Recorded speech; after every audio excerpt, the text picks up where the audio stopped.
नमस्कार, स्वागत है आपका। आप देख रहे हैं इंडिया डेली। मैं हूं आपके साथ विवेक शांडिल्य। वो खबरें जो आज दिन भर अहम रही हैं। पहली खबर में बात होगी घुसपैठियों की। योगी सरकार ने घुसपैठियों का यूपी से खात्मा करने का वचन ले लिया है, जिससे घुसपैठियों का नामो निशान यूपी से मिटाने की तैयारी है। क्या प्लानिंग है, क्या योजना है, कैसे घुसपैठियों को निकाला जाएगा, कैसे हर जिले में डिटेंशन सेंटर बनाया जा रहा है, डिटेल से आपको दिखाएंगे। दूसरी खबर में बात होगी गोवा के अग्निकांड की। पुलिस की जांच में बहुत बड़ा खुलासा हुआ है और गुनहगार खुद को बचाने के लिए क्या कर रहे हैं वो भी आपको बताएंगे। तीसरी खबर में बात होगी देश के सबसे बड़े धार्मिक त्योहार दिवाली की, और दिवाली को अब ग्लोबल पहचान मिल गई है। यूनेस्को की सूची में दिवाली को शामिल किया गया है। इसकी इनसाइड स्टोरी क्या है, कैसे आज लाल किले पर भव्य जश्न मनाने की तैयारी है। एक तरह से आज लाल किले पर दिवाली मनाई जाएगी, यहां तक कि आतिशबाजी भी कराई जाएगी। क्या है पूरी खबर आपके सामने रखेंगे। चौथी खबर में बात होगी संसद के शीतकालीन सत्र की। लोकसभा में चर्चा का दूसरा दिन भी क्यों हंगामेदार रहा, क्यों हंगामे की भेंट चढ़ा, क्या हुआ सदन के अंदर जिससे कि वाद विवाद बढ़ गया, डिटेल से खबर आपके सामने रखेंगे। चलिए शुरुआत करते हैं इस वक्त की सबसे बड़ी खबर आ रही है कि घुसपैठियों पर योगी प्रहार शुरू हो गया है। और आपको बता दें कि घुसपैठियों पर एक्शन शुरू हो गया है। डिटेंशन सेंटर बनाने की तैयारी है। यूपी में 3 करोड़ वोटर कहां गए, यह सबसे बड़ा सवाल है। हर जिले में डिटेंशन सेंटर बनाने की तैयारी है। 15,000 घुसपैठियों को एक साथ रखने की क्षमता होगी। एक से अधिक भी बनाए जा सकते हैं डिटेंशन सेंटर। घुसपैठियों की संख्या ज्यादा होने पर लिया जा सकता है फैसला। यानी यूपी में, उत्तर प्रदेश में घुसपैठियों को बर्दाश्त नहीं किया जाएगा। और योगी आदित्यनाथ सरकार घुसपैठियों पर एक्शन लेने की तैयारी कर रही है। इस वक्त एसआईआर चल रहा है और इसी एसआईआर के बीच घुसपैठियों को चिन्हित किया जाएगा। घुसपैठी जैसे ही चिन्हित होंगे उन्हें डिटेंशन सेंटर में डाला जाएगा। उत्तर प्रदेश के हर जिले में एक डिटेंशन सेंटर होगा और वो संख्या बढ़ाई भी जा सकती है। सीएम योगी का स्पेशल प्लान बनकर तैयार है। आपको बता दें कि बायोमेट्रिक प्रोफाइल बनाए जाएंगे, क्योंकि फेस स्कैन भी किया जाएगा। क्या तैयारी है जरा उस पर नजर डालते हैं। यूपी में 3 करोड़ नाम जो है वो कट सकते हैं। करीब 2.75 करोड़, 17.7% मतदाताओं के फॉर्म इकट्ठा नहीं हुए हैं। 11 दिसंबर तक यूपी में एसआईआर होना है और 11 दिसंबर के बाद जो नाम सामने नहीं आएंगे उसको लेकर स्क्रूटनी बढ़ाई जाएगी। यूपी में कट सकते हैं 3 करोड़ नाम। करीब 2.75 करोड़ मतदाताओं के फॉर्म अभी तक वापस नहीं आए हैं और 11 तारीख की आखिरी तारीख है। तो सीएम योगी का स्पेशल प्लान तैयार है। बायोमेट्रिक प्रोफाइल बनाए जाएंगे, हर व्यक्ति की पहचान होगी, चेहरा और फिंगरप्रिंट से शिनाख्त की जाएगी, मिलान किया जाएगा। नेगेटिव लिस्ट देश भर में शेयर की जाएगी। पहचान पत्रों की हाईटेक स्कैनिंग कराई जाएगी और घुसपैठियों का डेटाबेस अलग से तैयार किया जाएगा। सीएम योगी का स्पेशल प्लान है ये। यानी कि घुसपैठियों पर योगी सरकार पूरी तरीके से एक्शन लेने के मूड में है। अब घुसपैठिए योगी आदित्यनाथ के निशाने पर हैं। इससे पहले हमने देखा कि माफियाओं का सफाया कैसे उत्तर प्रदेश से योगी आदित्यनाथ ने किया। अपराधियों का एनकाउंटर किया, माफियाओं का सफाया किया, दंगाइयों का भी हिसाब किताब किया और अब वो यहां पर घुसपैठियों का हिसाब किताब लेखा जोखा करने में जुट गए। यानी कि उत्तर प्रदेश में घुसपैठियों पर बड़ी कार्रवाई की तैयारी है। न्यूज रूम का रुख कर रहे हैं मेरी सहयोगी मीनाक्षी इस वक्त हमारे साथ जुड़ रही हैं, उनके पास चलते हैं। मीनाक्षी, क्या है पूरी खबर? तो देखिए, जैसा कि आपने बताया कि भी डिटेंशन सेंटर बनाए जाएंगे और इसे लेकर के पहले से ही जो तैयारी है उत्तर प्रदेश सरकार की देखने को मिलने लगी थी। हालांकि एसआईआर एक तरफ चल रहा है, दूसरी तरफ डिटेंशन सेंटर बना करके रोहिंग्या हो या फिर बांग्लादेशी हो उन्हें वहां पहुंचाने की बात की जा रही है। और इसके पीछे की साफ साफ वजह भी यही समझ में आती है कि डिटेंशन सेंटर बना करके अगर रोहिंग्या और बांग्लादेशियों को वहां तक पहुंचाया जाएगा तो बहुत सारे लोगों को कहीं ना कहीं नाराजगी हो रही है, तकलीफ भी हो रही है और जो पार्टियों के बयान है वो आने शुरू हो गए हैं। लेकिन उत्तर प्रदेश के मुख्यमंत्री मुख्यमंत्री योगी आदित्यनाथ की जब बात होती है विवेक, तो यही बात होती है कि सुशासन किस तरीके से उत्तर प्रदेश में आया है ये अब हर कोई जानता है। अगर बात पहले की जाए तो उस वक्त पर किस तरीके से जो वोटर लिस्ट है वो बनती थी, लेकिन इस बार जो वोटर लिस्ट बन रही है एसआईआर के बाद जिनके नाम कट रहे हैं उसमें इन तमाम लोगों के नाम अगर शामिल थे तो उन्हें भी हटाया जाएगा। दोनों ही मुद्दों को लिंक करने की कोशिश की जा रही है।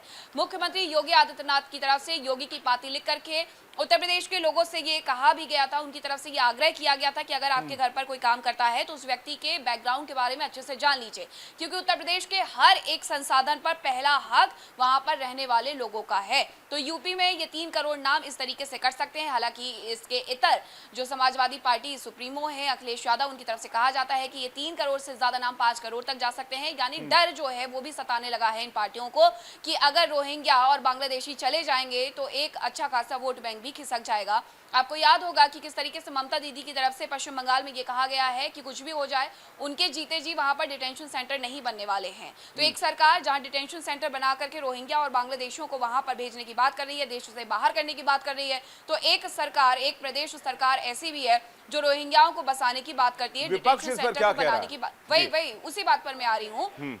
विपक्ष की अगर मैं बात की जाऊं तो ममता दीदी ने इस पूरे मुद्दे पर घेरा भी है। उनका कहना है कि डिटेंशन सेंटर बंगाल में तो नहीं बनने देंगे हम। अखिलेश यादव ये कह रहे हैं कि 3 करोड़ नाम बस नहीं कटेंगे, 5 करोड़ नाम कट जाएंगे। यानी उन्हें ये डर भी सता रहा है कि कहीं उनका जो वोट बैंक है वो ना यही ममता बनर्जी 1 दशक पहले तक घुसपैठियों को लेकर तो पार्लियामेंट में रोया करती थी, आंसू बहाती थी।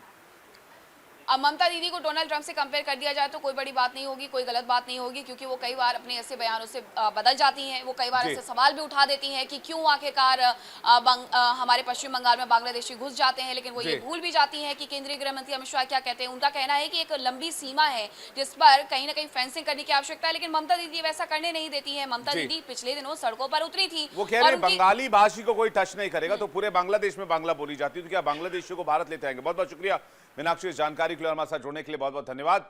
आगे बढ़ते हैं, एक और बड़ी खबर। गोवा अग्निकांड के में बड़ा खुलासा हुआ है। एफआईआर में एग्जिट इमरजेंसी न होने से लोग फंसे, ये एफआईआर में कहा गया है। बड़ी खबर, न फायर सेफ्टी न इमरजेंसी अलार्म क्लब में और फायर शो किया जा रहा था। एफआईआर में इसका जिक्र किया गया है। रिकॉर्ड में एफआईआर में कहा गया है कि रिकॉर्ड में फायर ऑडिट की जानकारी भी नहीं है। यानी कि इतना बड़ा क्लब खोल दिया गया, उसमें कोई सेफ्टी एग्जिट था ही नहीं, ना कोई इमरजेंसी अलार्म था, ना कोई फायर एग्जिट था, ना कोई इमरजेंसी एग्जिट था, बस क्लब चलाया जा रहा था। फायर ऑडिट की भी जानकारी नहीं है और बार बार कहे जाने के बाद भी ये सारी चीजें दुरुस्त नहीं कराई गई। लेकिन इससे बड़ा सवाल प्रशासन पर है कि फायर सेफ्टी नहीं होने के बावजूद, एग्जिट नहीं होने के बावजूद, इमरजेंसी एग्जिट नहीं होने के बावजूद, इमरजेंसी अलार्म नहीं होने के बावजूद इतना बड़ा क्लब गोवा में ऑपरेट कैसे हो रहा था? वहां की सरकार क्या कर रही थी? वहां का पुलिस तंत्र क्या कर रहा था? फायर ब्रिगेड के ऑफिसर्स क्या कर रहे थे? क्या फायर ऑडिट नहीं हुआ तो सिर्फ क्लब जिम्मेदार है, या फिर उतना ही जिम्मेदार जो है वहां का प्रशासन भी है, गोवा की अथॉरिटी भी है? एक और बड़ी खबर आपको बताते हैं। लूथरा ब्रदर्स का पार्टनर अजय गुप्ता गिरफ्तार कर लिया गया है। गोवा पुलिस ने फरार आरोपी को दिल्ली से पकड़ा है। उत्तरी दिल्ली में रहता है आरोपी अजय गुप्ता। अजय और उसका भाई दोनों लूथरा के पार्टनर हैं। पंकज और उसके बड़े भाई क्लब में बड़े हिस्सेदार हैं। उसे गिरफ्तार कर लिया गया है, लेकिन लूथरा ब्रदर्स फरार है और थाईलैंड में छुट्टियों के मजे ले रहा है। इतने बड़े अग्निकांड के बाद लूथरा ब्रदर्स आराम से इंडिगो संकट के दरमियान इंडिगो की फ्लाइट में बैठकर देश से फरार हो गए और अब सीबीआई कह रही है कि वो इंटरपोल की मदद लेगी और ब्लू कॉर्नर नोटिस जारी करवाएगी। इसने भोपाल गैस त्रासदी की याद दिला दी है। जब भोपाल में गैस लीक हुआ, सैकड़ों लोग मारे गए, उसके बाद जो आरोपी थे वो आराम से देश छोड़कर फरार हो गए थे। और ठीक इसी तरह गोवा अग्निकांड में भी लूथरा ब्रदर्स जो कि आरोपी है, मुख्य आरोपी, वो देश छोड़कर इंडिगो संकट काल में भी इंडिगो के प्लेन से भागने में कामयाब रहे। लेकिन इस बीच बड़ी जानकारी ये मिल रही है कि करीबी कारोबारी जो है अजय गुप्ता और उसका भाई दोनों लूथरा ब्रदर्स के पार्टनर हैं और पंकज को, जो उसका भाई है, उसे पकड़ा गया है। पंकज और उसके भाई क्लब में हिस्सेदार हैं। पंकज को गिरफ्तार किया गया है और उससे पूछताछ की जा रही है।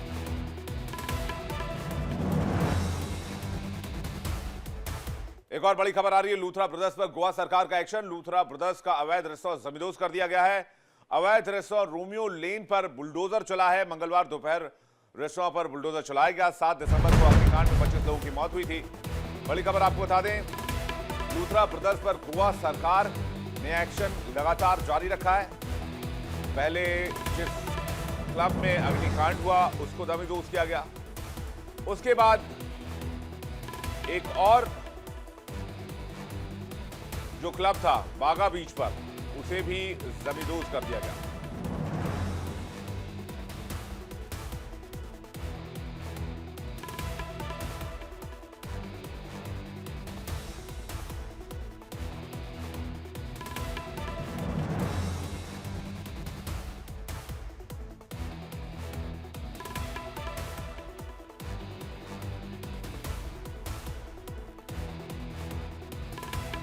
गोवा पुलिस ने 6 लोगों को ऑलरेडी अरेस्ट कर चुके हैं और बाकी भी लोग जो हैं इनको डेफिनेटली 100% हम अरेस्ट करेंगे।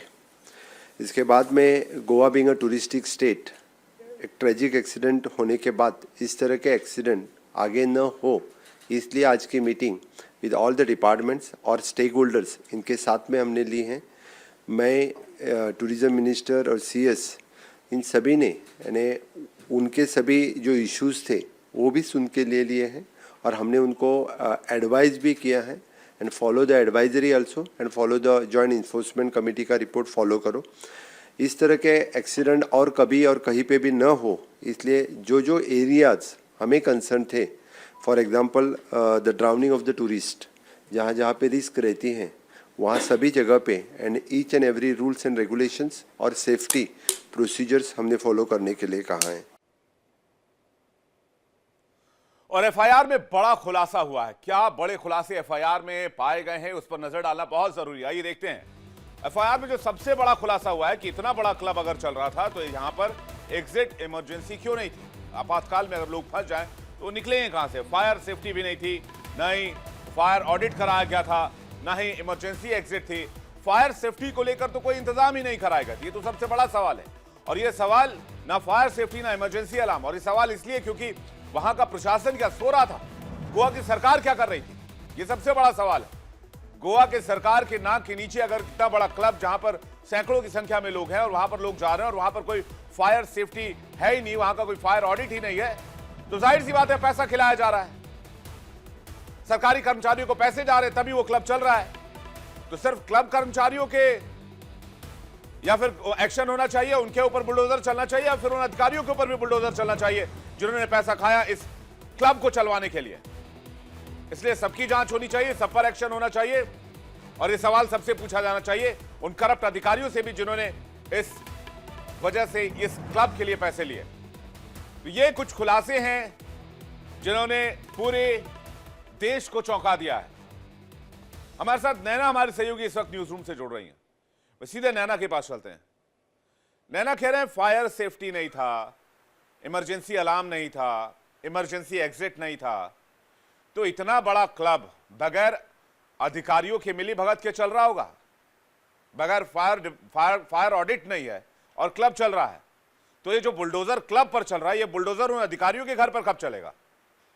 इसमें कोई शक नहीं विवेक, जैसे ही रोमियो लेन का ये पूरा हादसे की तस्वीर सामने आती है उसके बाद में एक एक करके जांच में कई बड़ी अनियमितताएं पाई गई और उससे ये स्पष्ट हो जाता है कि ये जो पूरी घटना हुई, ये जो पूरा हादसा हुआ, ये एक बड़ी लापरवाही का नतीजा है। लापरवाही सिर्फ ये क्लब संचालकों के माध्यम से ही नहीं बल्कि प्रशासन के स्तर पर भी साफ तौर से नजर आती है, क्योंकि लाइसेंस जो कुछ समय पहले ही पूरी तरह से लैप्स हो चुका था, मई की इसकी जानकारी है कि मई में इसे रिन्यू होना था लेकिन रिन्यू नहीं हुआ, लेकिन इसके बावजूद ये निरंतर यूं ही संचालित होता रहा।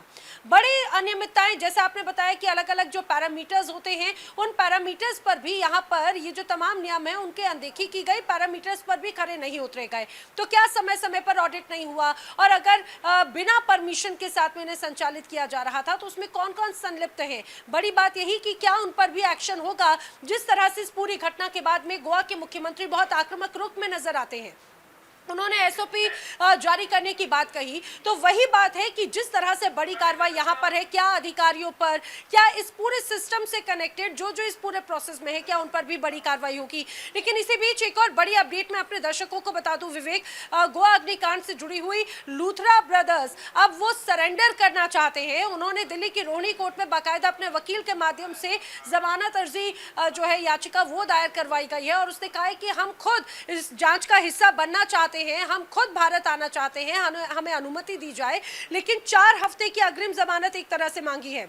उन्होंने ये भी कहा है उनकी तरफ से लगाई अर्जी पर कोर्ट की तरफ से गोवा पुलिस से भी जवाब मांगा है। इस पूरे मामले पर अब अगली सुनवाई होने वाली है 11 दिसंबर को, यानी कि गुरुवार को। लेकिन एक और महत्वपूर्ण बात ये, जैसा कि अभी हमने हाल ही में बताया कि एक और शख्स को गिरफ्तार किया गया है, उससे भी पूछताछ की जा रही है, अजय गुप्ता, जो कि इस पूरे क्लब में एक तरह से हिस्सेदार है। अब लूथरा ब्रदर्स का ये कहना है, अपने इस पूरी जमानत अर्जी याचिका में भी उनकी तरफ से ये कहा गया है कि मालिक तो असल में कोई और है, हम उसके पार्टनर हैं। उनकी तरफ से ये दलील दी गई है कि हम कंस्ट्रक्शन या फिर किसी भी तरह का कार्य अपनी मर्जी तक से नहीं कर सकते। तो आप ये मान के चलिए विवेक, जैसे जैसे जांच आगे बढ़ेगी उसमें बहुत ढेर सारी बातें सामने आएंगी और सब एक तरह से पड़ला झाड़ेंगे और एक दूसरे पर कहीं ना कहीं ये कहा जाए कि एक दूसरे पर ही आरोप प्रत्यारोप करते हुए नजर आएंगे, जिसकी शुरुआत हो चुकी है। क्योंकि जिस अजय गुप्ता को पकड़ा गया, जब उससे पूछा गया तो वो कह रहा है मैं तो सिर्फ पार्टनर हूं। और ये लूथरा ब्रदर्स भी ठीक है, लेकिन अगर प्रशासन चाह ले तो एक बच्चे का खिलौना चोरी नहीं हो सकता। ये दावा किया जाता है, ये कहावत बहुत पुरानी है। इतना बड़ा क्लब चल रहा है, इसमें फायर ऑडिट नहीं है, किसके भरोसे से, किसके, कौन जिम्मेदार था इसके लिए? जितने लूथरा ब्रदर्स जिम्मेदार हैं, जितना अजय गुप्ता जिम्मेदार होगा, उतना ही अधिकारी जिम्मेदार हैं, जिनके नाक के नीचे एक क्लब चल रहा था और नाक के नीचे उनकी जानकारी के अंदर चल रहा होगा और यहां से अच्छी खासे पैसे जाते रहे होंगे उनको, जो भी इसमें संबंधित अधिकारी रहे होंगे, जिनके हाथ में डिपार्टमेंट रही होगी, जिनको फायर ऑडिट देना होता होगा, जिनको सिग्नेचर करना होता होगा। आप और हम एक चाय की दुकान खोले बिना फसाई के लाइसेंस के, आपके फूड इंस्पेक्टर का रेड पड़ जाएगा दूसरे दिन। इसमें कोई शक नहीं है। और विवेक, जिस क्षेत्र में, जिस इलाके में ये क्लब बना हुआ था, हम देखते हैं वो बहुत आलीशान और बहुत हाई प्रोफाइल एरिया है। और ऐसे हाई प्रोफाइल एरिया में किसी भी हर चीज को लेकर हम सभी जानते हैं कि डायरेक्ट और इनडायरेक्ट वे में 10 तरीके होते हैं, लेकिन आखिर उन 10 तरीकों को कैसे चिन्हित करेंगे? अब मुझे लगता है कि सबसे महत्वपूर्ण बात यह कि गोवा के मुख्यमंत्री या गोवा का प्रशासन जो बड़ी कार्रवाई की बात कर रहा है, अब उन्हें उस कार्रवाई को प्रॉपर सही रूप में निष्पक्ष तरीके से करना भी होगा। बिल्कुल। क्या सिर्फ क्लब संचालकों पर एसओपीज जारी करके या पैरामीटर्स को सख्त करके क्या पड़ला झाड़ा जा सकता है? वही बात की, क्या लाइसेंस अगर लैप्स हुआ तो उसके रिन्यू की जिम्मेदारी किसकी? क्या नोटिस दिए गए और नोटिस दिए जाने के बाद में लूथरा ब्रदर्स की तरफ से या फिर ये जो पूरा क्लब है वो तब भी संचालित होता रहा, तो इसके पूरे बीच का आखिर वो हिस्सा क्या है? बिल्कुल निष्पक्ष जांच होनी चाहिए। बात ये और सबसे इंपॉर्टेंट बात ये कि अगर ऐसे तमाम पैरामीटर्स जिनको बाकायदा सबसे जरूरी हो जाते हैं, हर पैमाने पर उन्हें खरा उतरना होता है, क्या ऑडिट नहीं हुआ, ऑडिट हुआ तो क्या उनकी अनदेखी की गई? अनदेखी क्यों की गई? अनदेखी किस वजह से की गई और कौन जिम्मेदार है? संबंधित लोगों पर के ऊपर भी जांच होनी चाहिए और एक जांच आयोग गठित करके इसमें बाकायदा जांच की जानी चाहिए, क्योंकि इसमें बहुत गहनता से जांच की आवश्यकता है। बहुत बहुत शुक्रिया न्यूज रूम से नैना, आपका हमारे साथ आप जुड़े और आपने कीमती जानकारी हम तक पहुंचाई। आगे बढ़ते हैं, एक अच्छी खबर आपको बताते हैं। भारत का एक त्योहार है जो दुनिया भर में मशहूर है, नाम है दिवाली। उसे अब यूनेस्को में शामिल कर लिया गया है।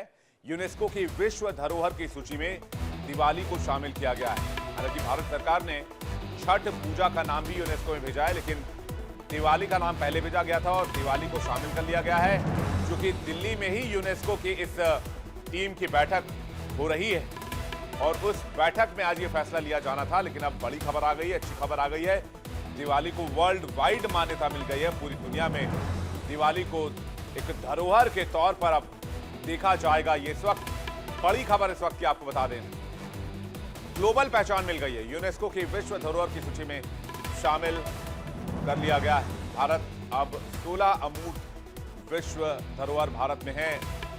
वेद पठन 2008, कुट्टियम 2008, रामलीला 2008 में इन्हें यूनेस्को की सूची में शामिल किया गया।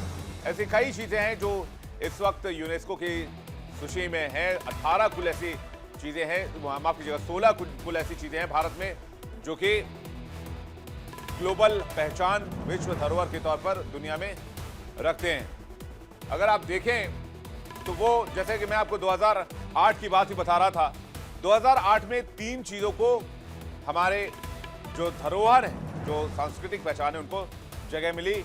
यूनेस्को की विश्व धरोहर की सूची में दिवाली को शामिल किया गया है। भारत का प्रमुख पर्व दिवाली यूनेस्को की सूची में शामिल हो गया है और यूनेस्को की विश्व धरोहर की सूची में दिवाली को शामिल किया गया है। ये बहुत बड़ी खबर है भारतवासियों के लिए। और इस वक्त हमारे साथ आपको बता दें, प्रधानमंत्री नरेंद्र मोदी ने इस पर अपनी प्रतिक्रिया दी है। उन्होंने कहा है कि दिवाली हमारी सभ्यता की आत्मा है, ये प्रकाश और धर्म का प्रतीक है। प्रधानमंत्री नरेंद्र मोदी ने खुशी जाहिर की है यूनेस्को के इस फैसले के बाद से।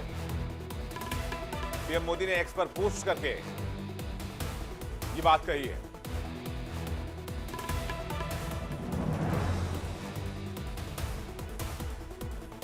इस खबर पर दृष्टि हमारे साथ जुड़ रही है, सीधे उनके पास चलते हैं। दृष्टि, यूनेस्को की बैठक दिल्ली में ही हो रही थी और खबर है कि आज शाम में एक शानदार और भव्य सांस्कृतिक समारोह, एक छोटी दिवाली जैसा नजारा लाल किले पर दिखेगा और भव्य तरीके से इसे सजाया गया है।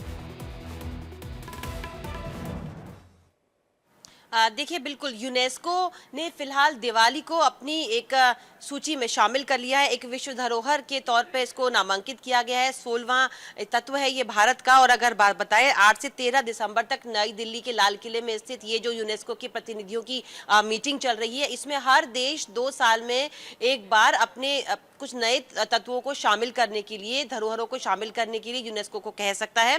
और देखिए, फिलहाल छठ और दिवाली 2 का नामांकन किया गया था। दिवाली को अब एक वैश्विक मान्यता मिल गई है। जिस तरीके से प्रधानमंत्री ने और दिल्ली की मुख्यमंत्री रेखा गुप्ता ने इसका स्वागत किया, उन्होंने कहा हमारी सांस्कृतिक विरासत है दिवाली, जिसमें हम भगवान राम की पूजा करते हैं और उनके आने के साथ ही दिए जलाते हैं। और जिस भव्य तरीके से दीपकों से रोशन किया जाता है, उसको अगर यूनेस्को ने मान्यता दी है, इसका मतलब ये बहुत अच्छा एक सांस्कृतिक विरासत को बचाने का और एक आगे राष्ट्रपति जो है वो व्हाइट हाउस में दिवाली मनाते हैं। ब्रिटेन के पीएम 7 डाउनिंग स्ट्रीट, जो उनका अपना आवास है प्रधानमंत्री का, वहां वो दिवाली मनाते हैं। दुनिया के बड़े बड़े शक्तिशाली देशों में दिवाली मनाई जाती है। इवन कई मुस्लिम राष्ट्र ऐसे हैं जहां दिवाली सेलिब्रेशन किया जाता है। तो जाहिर सी बात है इसे यूनेस्को की सूची में आना था। बहुत बहुत शुक्रिया दृष्टि, हमारे साथ जोड़ने के लिए और अपना कीमती वक्त देने के लिए। एक और बड़ी खबर का रुख करते हैं। संसद के शीतकालीन सत्र का आज 8वां दिन है। चुनाव सुधार को लेकर जबरदस्त हंगामा देखने को मिल रहा है। केसी वेणुगोपाल पर रविशंकर प्रसाद ने तंज किया, जनता आपको वोट नहीं देती तो हम क्या करें, आप बेवजह चुनाव आयोग, ईसी और ईवीएम पर आरोप लगाना बंद करें। तो इस वक्त की बड़ी खबर आपको बता दें, केसी वेणुगोपाल पर रविशंकर प्रसाद ने तंज किया है। बीजेपी कांग्रेस आमने सामने है। कांग्रेस कह रही है कि इलेक्शन सिस्टम को बीजेपी की तरफ से हैक कर लिया गया, हाईजैक कर लिया गया है। बीजेपी का वर्चस्व है, आरएसएस का वर्चस्व है। वही दूसरी तरफ बीजेपी कह रही है कि जनता आपको वोट नहीं दे रही है और आप जो है ठीकरा इलेक्शन कमीशन पर फोड़ रहे हैं।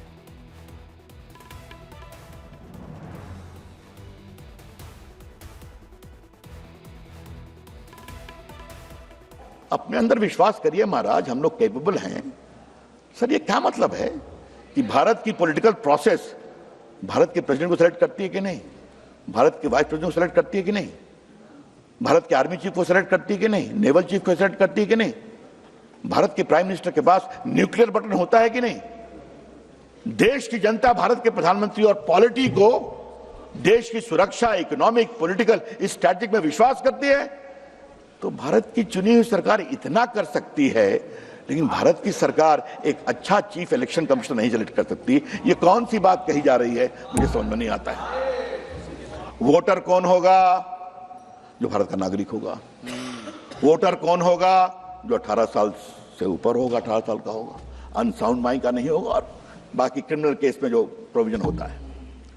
और कोई भी 2 कॉन्स्टिट्यूंसी में वोटर नहीं हो सकता। कोई भी एक कॉन्स्टिट्यूंसी में 2 जगह वोटर नहीं हो सकता। ये रिप्रेजेंटेशन ऑफ पीपुल एक्ट का प्रावधान है, क्लियर। इलेक्शन कमीशन को इस बात का अधिकार है कितना माइग्रेशन हुआ, कितने लोग बाहर गए, एक बार देख करके हम इलेक्टोरल रोल की सफाई करें। सर, में प्रॉब्लम है क्या? तो बुलेटिन में फिलहाल इतना ही। आगे बढ़ने से पहले आपको बता दें, इंडिया डेली अब आपकी स्मार्ट टीवी पर भी मौजूद है। इंडिया डेली 24/7 देखिए अपनी स्मार्ट टीवी पर लाइव और लगातार।